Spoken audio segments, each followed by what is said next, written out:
Azhari. Untuk Bapak kami Ya, assalamualaikum warahmatullahi wabarakatuh. Alhamdulillahirabbil alamin wa bihi nasta'inu ala umuri dunya waddin. Wassalatu wassalamu ala asyrofil anbiya wal mursalin sayyidina Muhammadin wa ala alihi wa ashabihi ajma'in. Ya, puji syukur senantiasa kita panjatkan kehadirat Allah Subhanahu wa taala atas limpahan rahmat dan nikmatnya kita semua bisa hadir ya tatap muka berwajah di ini sidang utama majelis agama Bangkalan sesuai yang disampaikan kepada saya undangan untuk memberikan ceramah gitu ya, bincang-bincang yang ringan-ringan tentang topiknya ya memperingati Maulid Nabi Muhammad SAW. Judulnya di sini meneladani para ibunda orang beriman. Judul ceramahnya ini Ummul Mukminin atau sering disebut dengan Ummahatul Mukminin, ibunda orang-orang beriman. Kita mencoba akan mengenal siapa yang dimaksud dengan Ummahatul Mukminin ya. Kemudian kalau bisa kita teladani ya. Oke ya, bisa diangkat ke atas sedikit. Jadi sebelum kita bicara topik ini ya, kita bersyukur ini bisa ketemu dengan Dharma Yukti kali ini, organisasi wanita peradilan. Apa artinya Dharma? Ya, Dharma itu pengabdian, Dharma itu kewajiban ya. Yukti apa itu? Yukti itu nyata, ikhlas ya. Jadi kewajiban yang nyata, yang ikhlas. Kali ini ibu-ibu wanita yang mulia secara bahasa ya. Jadi pengabdian yang jujur dan ikhlas dari para arti bahasa kira-kira Dharma Yukti kali ini ya, kan? Jadi kita harus tahu juga artinya ya. Cuma organisasi wanita peradilan itu artinya sangat bagus, sangat indah.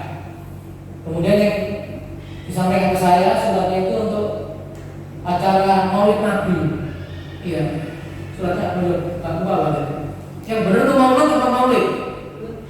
Kira-kira kan sudah baca itu sudah tahu ya. Yang pas itu ya sama-sama benar. Yang pas sudah apa? Maulid apa Maulid? Selama ini yang sering kita dengar Maulid Nabi atau Maulid Nabi? Maulid apa Maulid? Maulid. Itu dari kata apa? Ada yang itu wiladatan. Kan ada rapi di sini. Oh, itu kan dari Mesir.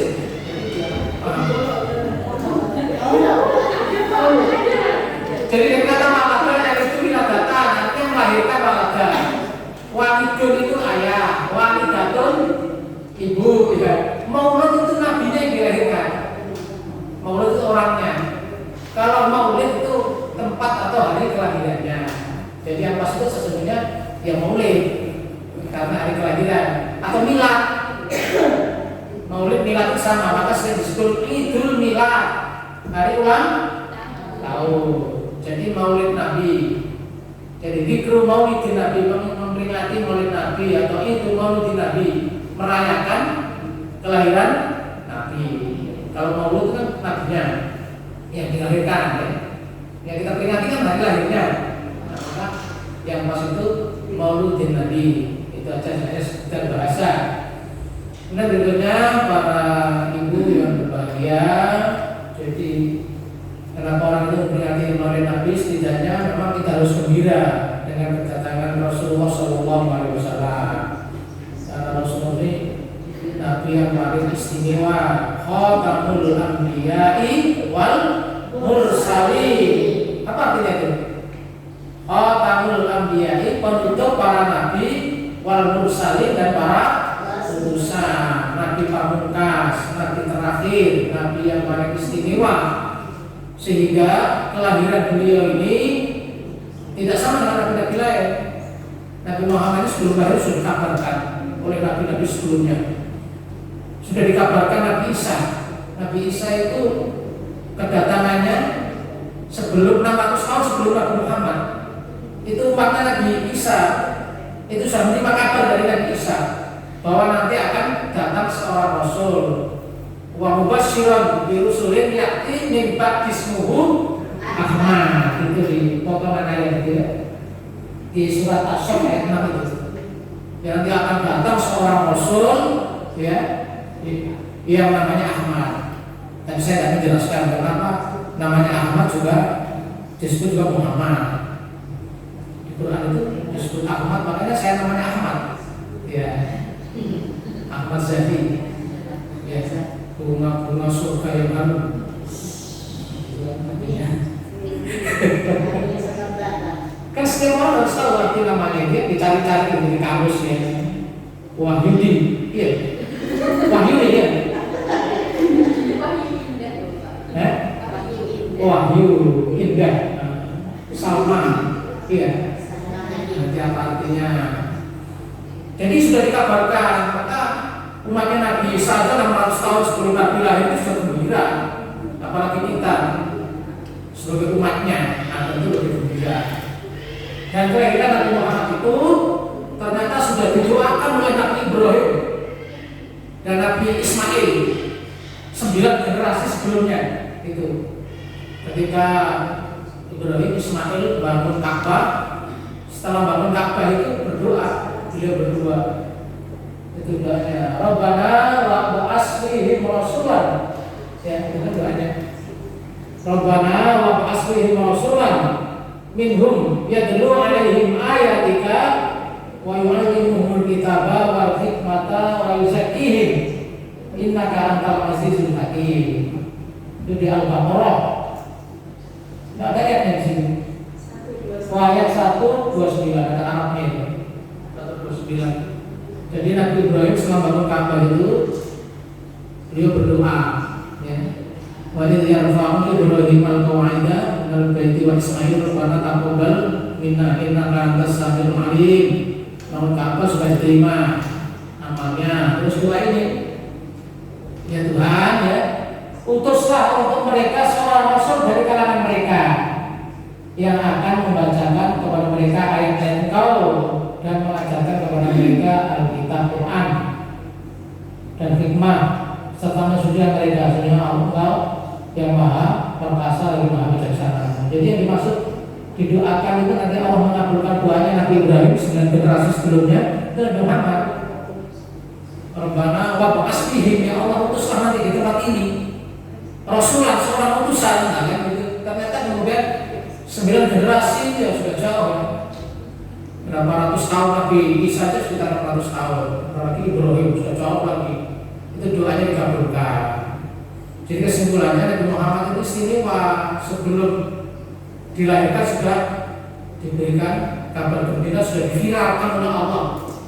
Jauh sebelumnya nanti akan datang lahir seorang nabi yang terakhir, dan sudah diviralkan sehingga orang yang mendengar waktu itu saja gembira kalau itu umatnya kita, meskipun tidak pernah ketemu ya, tapi kita harus senang dengan kedatangan Rasulullah. Nah, dan kita senantiasa mohon syafaatnya. Biasanya orang kasih kabar itu kalau bayi lahir itu sebelum lahir atau sudah lahir? Tiba-tiba urusan lama nge-share di ini sama. Tiba-tiba sama nge-share di grup. Alhamdulillah lahir seorang bayi namanya siapa? Terus semuanya macam sama, kapan lahirnya? Ya bisa selesai kawin. Nah tidak ada begitu. Ya orang nggak beres itu. Kok sudah nge-share bayinya lahir padahal kawin aja belum? Aneh tuh. Tapi kalau benar Muhammad nggak aneh.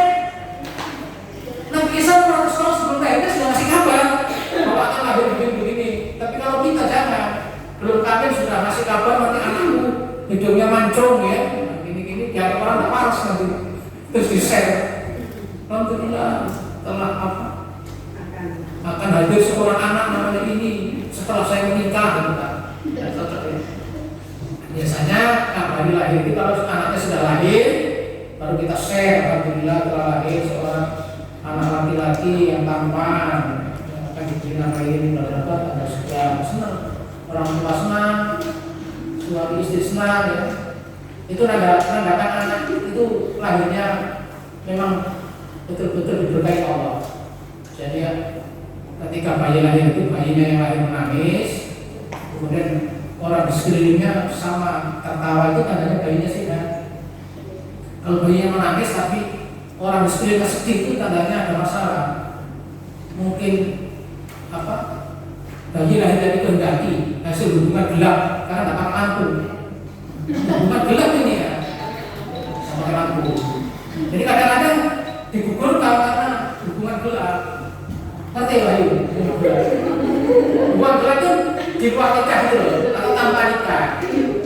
Kemarin ada mahasiswa bingung tanya saya tanya bingung ya, S2, apa hubungannya lahir di luar nikah dan tanpa nikah? Dia bingung.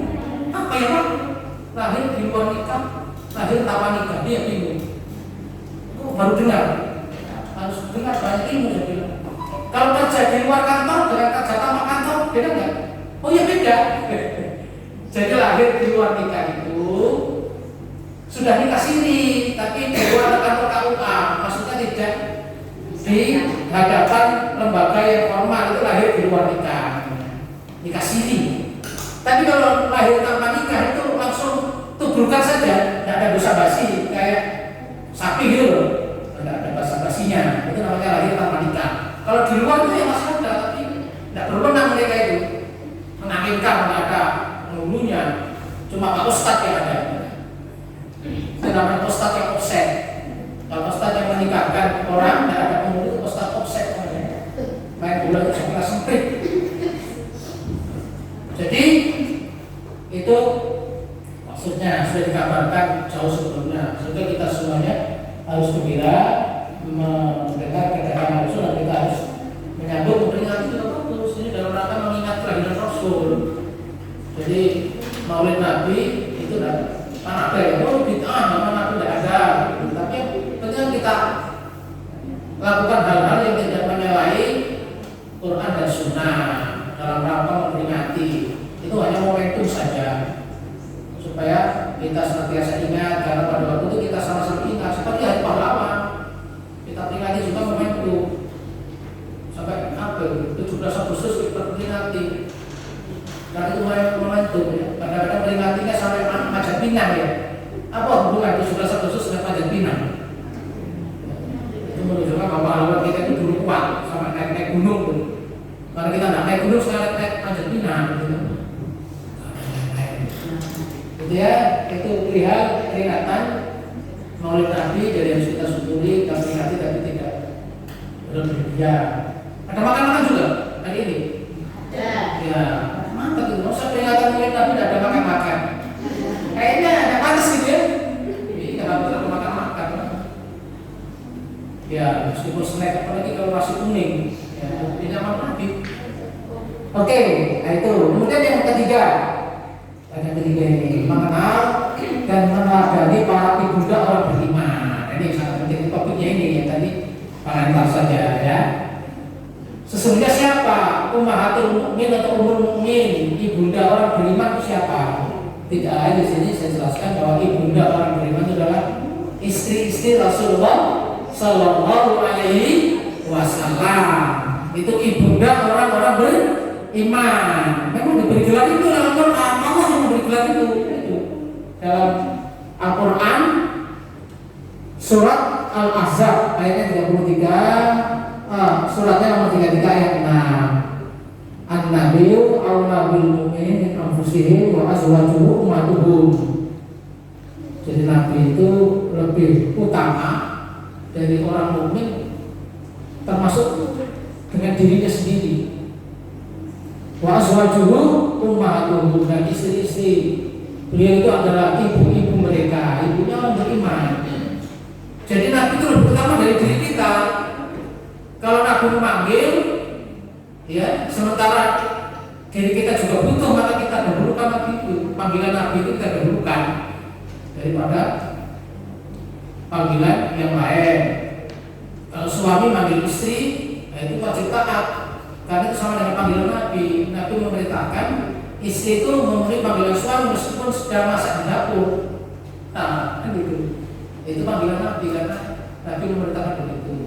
Kita ngetik tak ada panggilan yang belum diperintah Nabi. Allahu Akbar, Allahu Akbar. Nah, itu harus kita tinggalkan ngetik itu. Kalau dengan adzan menuju musola. Nah, kalau ngetik terus tidak mendengarkan adzan berarti mementingkan dirinya sendiri, mementingkan basnya cepat selesai atau utusannya selesai. Padahal Nabi sudah panggil buat muadzin itu untuk sholat dulu di musola. Jadi mestinya kita tinggalkan itu. Kadang-kadang saya tidak dengar nih, saya tidak dengar adzan di sana itu, sehingga saya datang sudah telat, sudah selesai sholat itu. Nah, tapi kalau dengar itu saya usahakan. Dan itu sudah diekrarkan. Budaya malu tidak sholat berjamaah di musola, tapi waktu sholat tidak ada orang. Panggilan Nabi itulah yang maksudnya Nabi itu lebih utamakan daripada kepentingan kita pribadi. Dan itu kan bagus. Kalau terus merusak mata, harus ada istirahatnya 2 jam, lihat yang hijau-hijau, lihat 3 jam, kamu sholat, wudhu bening itu, nanti lagi segar. Tapi justru dipaksa aja. Itu maksudnya bahwa Nabi itu lebih utama. Dan istri beliau itu adalah ibu-ibu orang-orang yang beriman. Jadi itu ibu kita, ibunda kita. Pertanyaan berikutnya, berapa istri Nabi? Nah, berapa istri Nabi? Ada yang tahu? Ya, istri Nabi berapa? 11. Ada lagi berapa? Jadi ulama itu berbeda pendapat tentang istri Nabi, jumlah istri Nabi. Tapi yang sepakat mereka 11 itu sepakat. Ada yang bilang 12, 13, ada bahkan lebih dari itu. Kan itu. Loh, kenapa ngitung istri Nabi aja kok berbeda para pakar itu? Kalau kita itu kan wajar. Istri Nabi kan jelas dalam sejarah, kenapa mereka beda? Nah, ini pertanyaannya. Sudah juga. Jadi para ulama menghitung istri Nabi, ya ahli sejarah dalam sirah Nabawiyah menghitung istri Nabi itu beda. Yang beda itu karena Maria Al-Qibtiyah. Jadi juga Ruhainah. Maria Al-Qibtiyah itu masuk istri atau masuk budak? Itu yang ulama berbeda pendapat.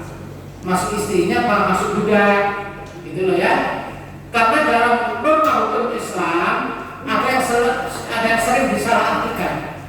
Karena di dalam hukum Islam itu ada namanya milkul yamin, ya, ada yang namanya budak. Nah, budak itu dalam hukum Islam unik, ya kita katakan unik lah. Budak itu halal dinikahi tapi halal digauli. Nah, sudah pernah bilang itu. Jadi dia apa-apakan digauli, dihamili itu halal oleh tuannya, tapi dinikahi tidak boleh. Halal dinikahi, tapi digauli boleh. Nah, kira-kira begitu. Kok bisa begitu?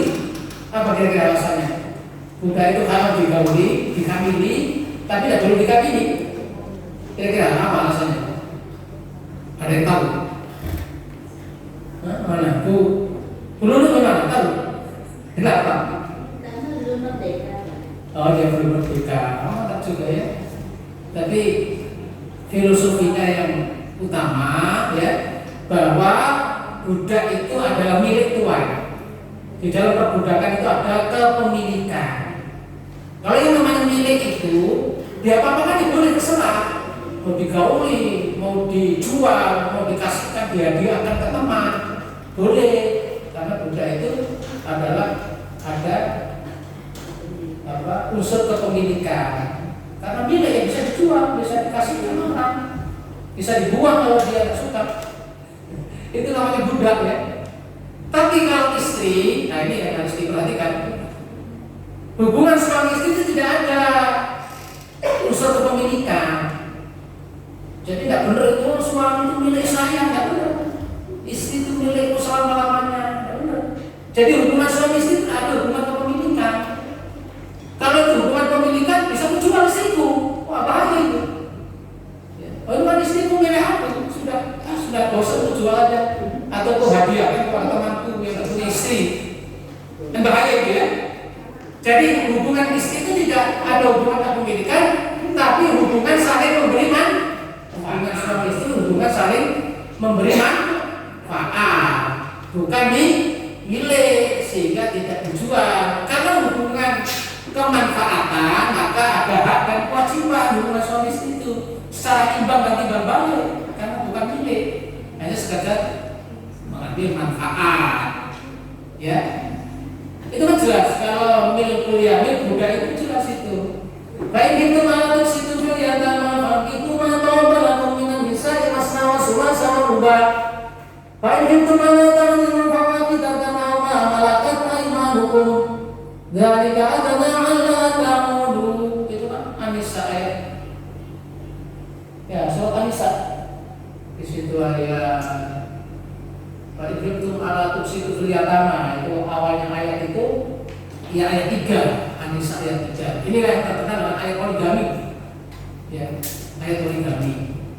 Tapi ayat ini sesungguhnya hitopnya ya, yang dituju itu adalah orang-orang yang merawat anak yatim, ya. Orang-orang kaya merawat anak yatim, kalau sudah besar dikawini juga boleh itu. Tapi kalau takut tidak bisa berlaku adil dengan anak-anak yatim itu kawinlah yang lain. Jangan kawin yang kamu rawat sendiri itu, kawin yang lain 2, 3 atau 4 gitu loh. Ya. Baik itu malah tak dulu bahwa tidatan. Kalau tidak bisa 2, 3, 4 ya 1 aja. Atau nggak mampu juga, 1 juga masih tidak mampu atau ya ada persoalan ya budakmu saja ambil, budakmu kamu kumpuli. Kamu tidak usah susah-susah kasih mahal. Budakmu aja kamu ambil aja tidur, itu maksudnya begitu. Ya. Auma malakat aimanukum itu berkul yamin tadi budak. Dari keadaan ta'amul itu lebih mendekati keadilan. Jadi ibu yang berbahagia itulah perbedaan perbudakan dengan istri. Budak itu kepemilikan, istri itu manfaat kemanfaatan. Jadi suami istri itu satu dengan yang lain harus saling memberi manfaat. Manfaat yang paling besar itu bukan istri mendukung sehingga suami karirnya melejit, cepat naik pangkat, cepat dapat jabatan karena istrinya selalu mendorong. Itu sebenarnya manfaat istri yang masih rendah.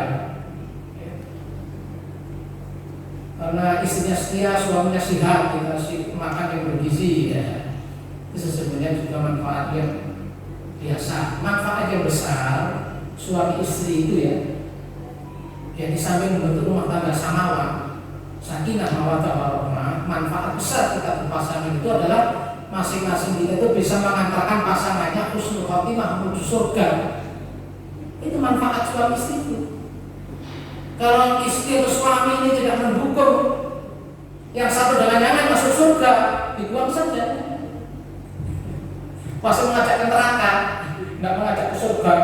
Punya suami suka judi, narkoba, itu mengajak ke neraka. Wah, kalau gitu ya kita putus saja saling memberi manfaat. Kalau tidak sabar. Jadi manfaat kita berkeluarga itu di samping membentuk rumah tangga sakinah yang paling tinggi tingkatannya bisa mengantarkan masing-masing ke surga. Jadi nanti yang belum punya suami itu cari suami yang kira-kira bisa mengantarkan Anda menuju surga. Nah, surga dunia maupun surga akhirat itu yang paling utama ya. Tidak hanya samawa saja di dunia, tapi itu juga bagus ya. Dengan itu saya sering menasihati orang-orang istri-istri mau bercerai itu. Kenapa mau cerai? Ya Pak, suami tidak pernah di rumah, pulang terus. Kalau ibu itu ikhlas, yang penting suami masih pulang, masih ngasih nafkah, ibu dapat pahala terus itu. Apalagi ibu menyenangkan suami, ridhonya suami itu modal ibu masuk surga, begitu kan? Tapi tidak mempan kan? Apanya ke surga? Saya tidak kuat sudah. Ketika keluar terus, nah sebagainya.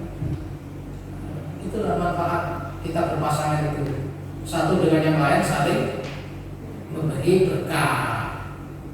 Itu hubungan suami istri. Jadi tidak ada unsur kepemilikan, yang ada kemanfaatan. Tapi jangan salah persepsi, karena istrinya sudah tua dan manfaat lagi, dia cari yang muda. Nah, itu juga nggak benar. Itu berarti nafsunya yang dikedepankan, manfaat jangka pendek saja. Padahal suami istri itu adalah manfaat jangka panjang. Ada dulu ibu tanya ke saya, kan nisa'ukum apa namanya, suami itu istri itu kan laksana pakaian. Iya. Apa itu ayatnya kan?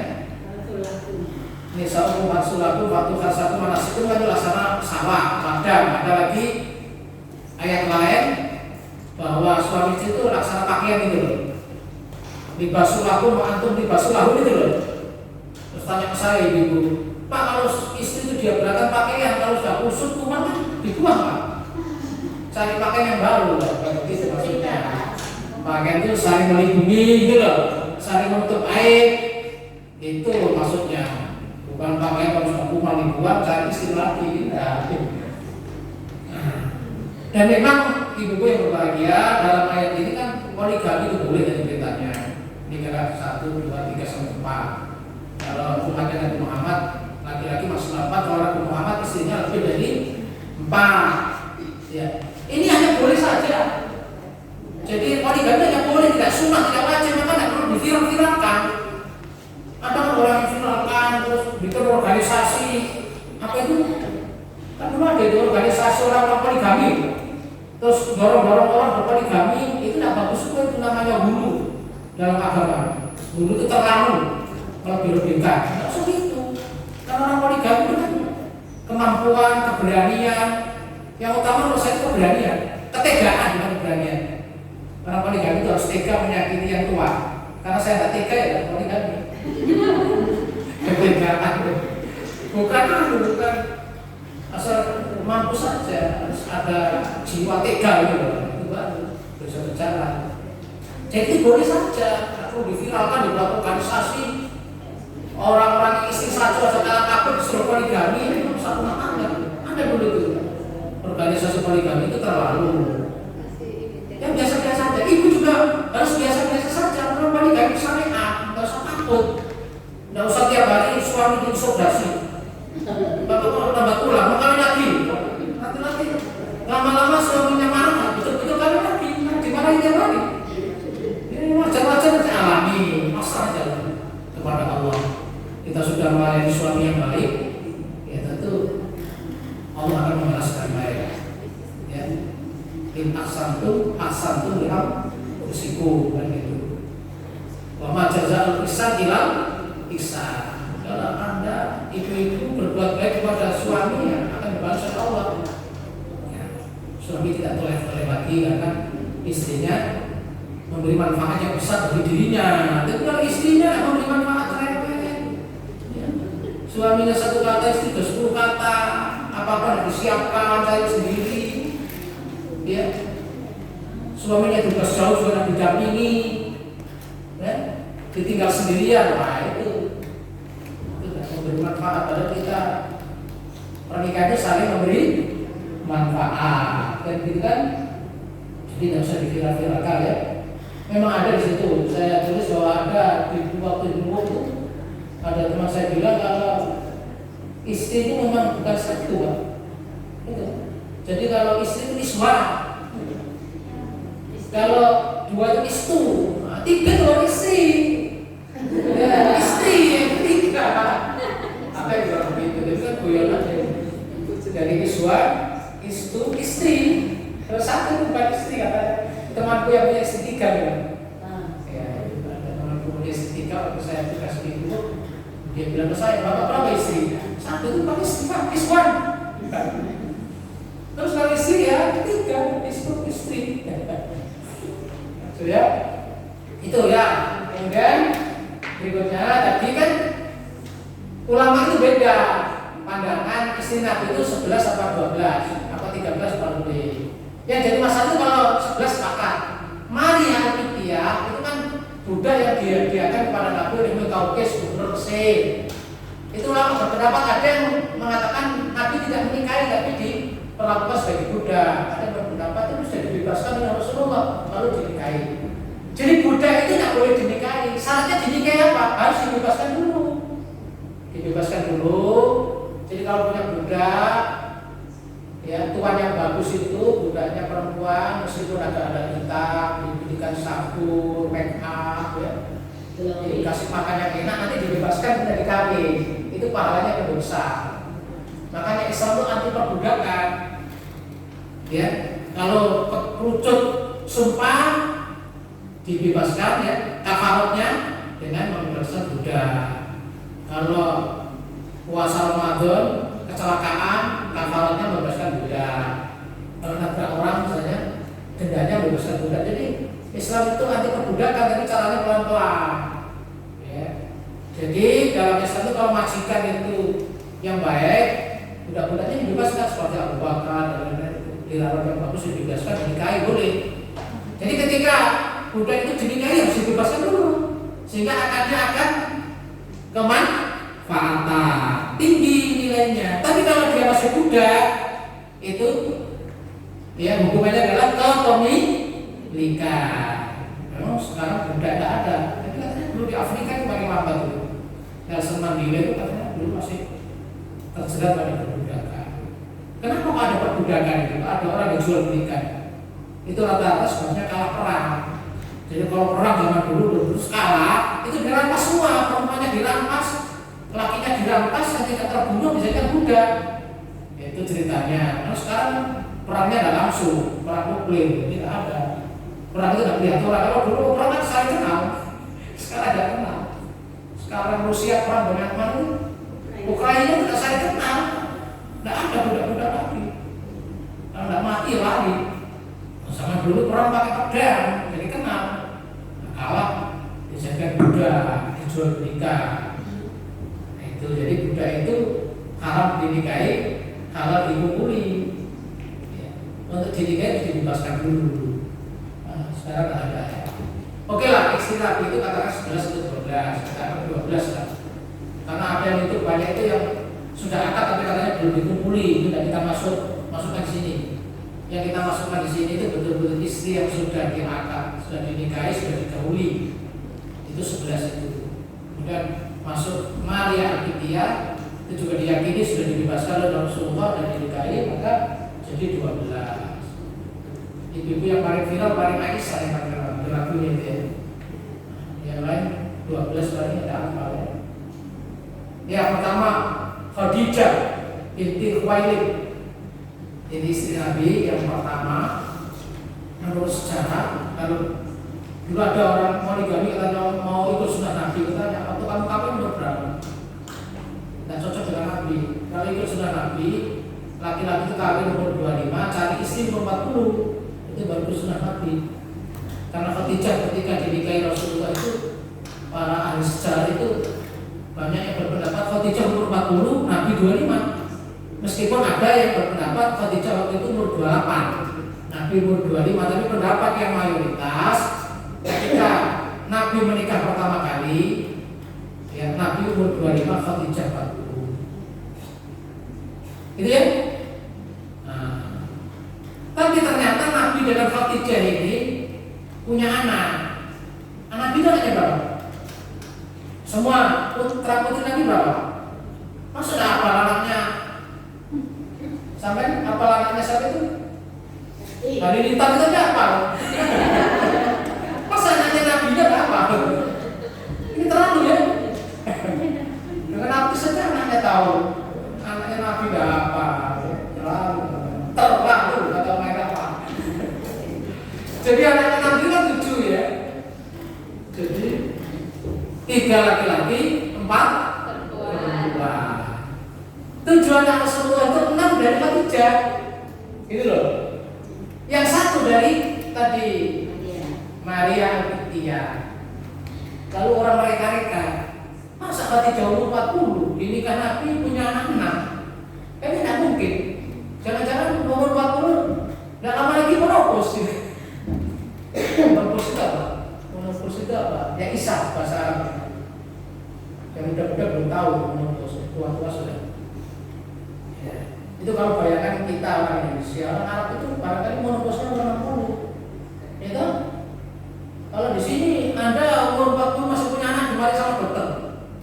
Nah, istri saya dulu anak yang ke-6 itu umur 39. Dokter marah-marah, enggak perlu hamil lagi bu, enggak perlu punya anak lagi. Aku bilang sama dokternya, dok, yang menghamili jadi menafsirkan saya, kenapa dokter ikut? Dokter yang ikut. Terus aku bilang, udah boleh lagi pak. Ini sudah umur 40, udah boleh hamil. Bahaya. Takut-takutnya aja sama dia. Orang dulu tidak dengar dokter, anaknya 12. Tetangga saya itu sampai berapa? 15. Itu ya, karena ukuran-ukuran itu maka katanya umur 28, padahal sesungguhnya umur 40 sepakat. Anaknya dari Khadijah ini, nah pertama Qasim, anak tertua ya, makanya di Nabi itu disebut Abul Qasim, ya bapaknya Qasim, ya anak kedua Abdullah yang laki, Ibrahim anaknya Maria yang budak itu, yang hadiah dari gubernur itu punya anak satu Ibrahim. Anaknya Nabi yang laki itu semua meninggal masih belum dewasa. Anaknya yang 4 itu semua sudah hidup sampai dewasa sampai menikah. Yang paling terkenal itu Fatimah, istrinya siapa? Fatimah istrinya siapa? Ali. Kemudian siapa lagi namanya? Ada di bawah. Tadi ini di mananya? Oh iya. Ya, Fatimah yang paling viral, kemudian Zainab, Ruqayyah, Ummu Kulsum, itu anak Nabi. Ada? Tuh 7. Nah, harus sabar gitu ya. Jadi Rasulullah itu yang putra meninggal semua, mungkin sekedar Allah begitu, yang putri hidup semua. Nah itu ya, anaknya Nabi. Nanti dipelajari satu persatu.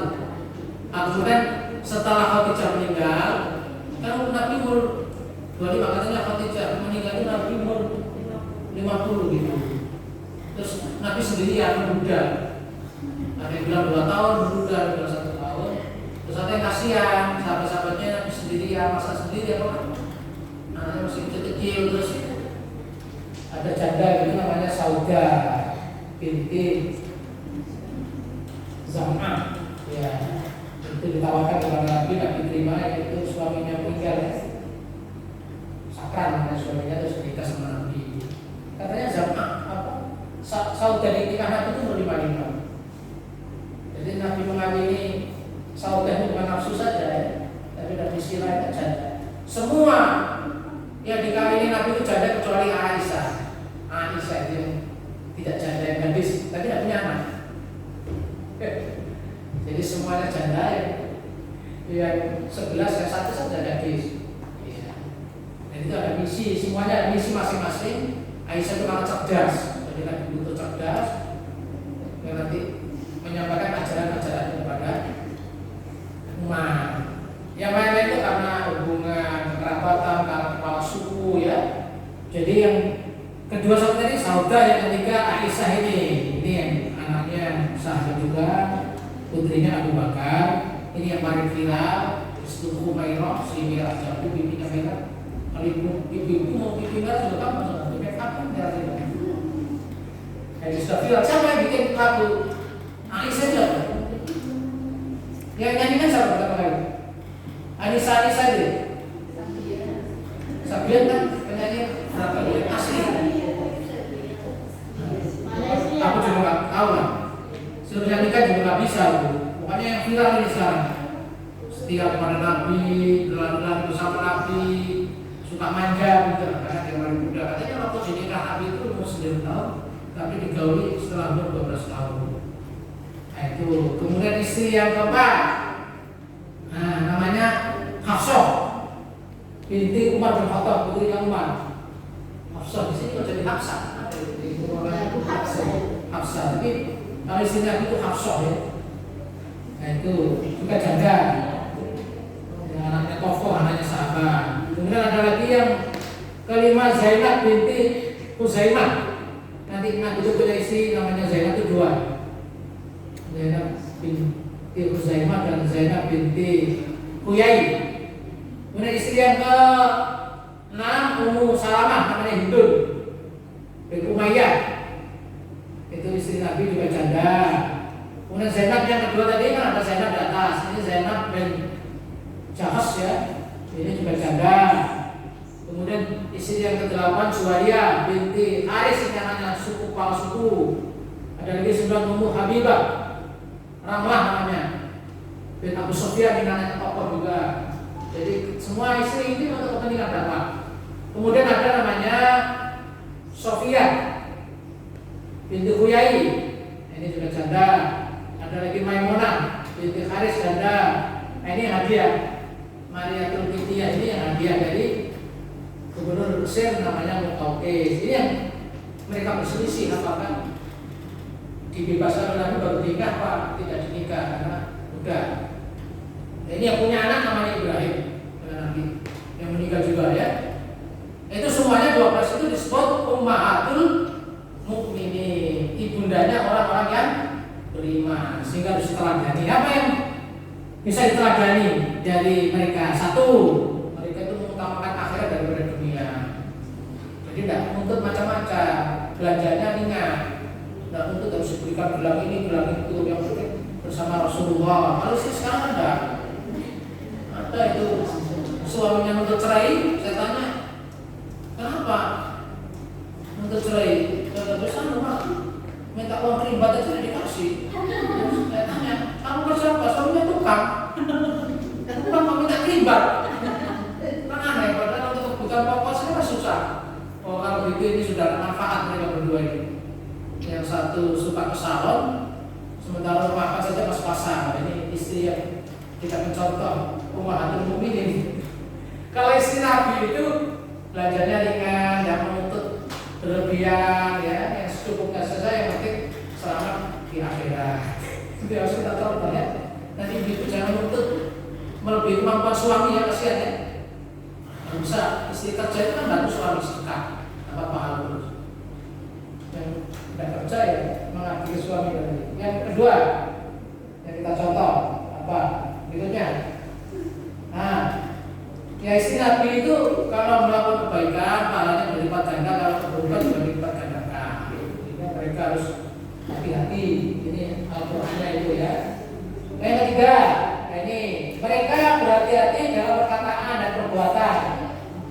Ya, karena kedudukan istri-istri itu mulia, tidak seperti kamu, ya. Sehingga dilarang oleh Allah untuk sembarangan, berlaku sembarangan, menjaga diri, hati-hati, tampilnya ya harus beda.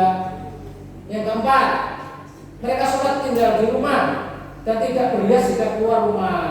Istri Nabi itu suka di rumahnya, tak ada keluar rumah kalau tidak perlu. Apalagi sekitar shopping gitu. Terus kalau keluar tidak berhias, berhiasnya di rumah. Kita kembali, ibu-ibu itu berhias kalau mau ke mall. Tapi kalau dengan suaminya utang-utang, maka sehari tidak mandi,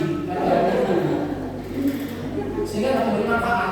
Padahal suami istri itu saling memberi manfaat. Jadi harum, suka mandi, perlu 10 kali mandi. Nah, kemudian istri Nabi suka belajar agama kalau di rumah.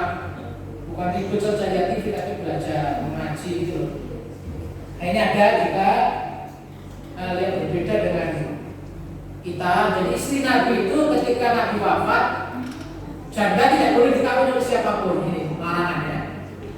Jadi mereka tidak boleh menikah sampai ridho Rasulullah.